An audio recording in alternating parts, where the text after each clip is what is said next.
If I keep the Sabbath, I might lose my job. Does God expect me to lose my income? I have children. Well, let me ask this question with a question.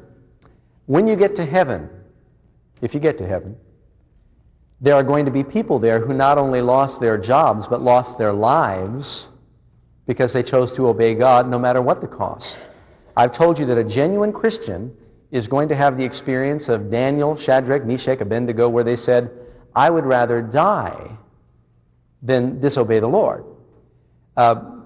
During World War II, a lot of Sabbath-keeping Christians and Jews were executed when they were handed shovels on the Sabbath day and told to go dig ditches, and they said, I cannot. And they were shot on the spot, and they knew they would be. Were they crazy, or were they faithful?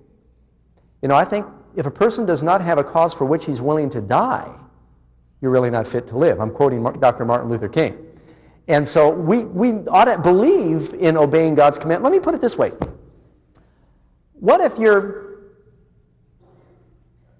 tempted by your employer who happens to be the opposite sex and you're married? And you're going to lose your job. You're being sexually harassed. You're going to lose your job unless you commit adultery. I mean, certainly God would understand you need your job, and so it's okay to commit adultery. How many agree with that? Well, nobody? Why is the Sabbath any different? Isn't it one of the same commandments? I mean, isn't it just as important to the Lord? The difference is one is a relationship with man. The Sabbath revolves around a relationship with God. Isn't that important? If you get to heaven, you're going to see people who laid down their lives to obey God. Hundreds and thousands of, maybe millions of martyrs.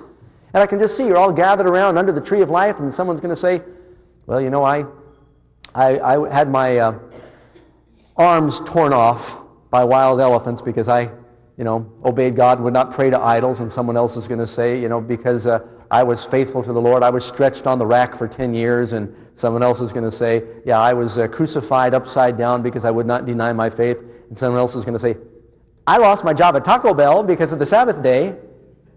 I mean, what's the comparison? A job compared to people who lay down their lives. Amen? We're not fooling around at this meeting, friends. We're talking about real Christianity, and that's where the rubber meets the road. If we believe enough to give God a chance to work a miracle for us. Amen?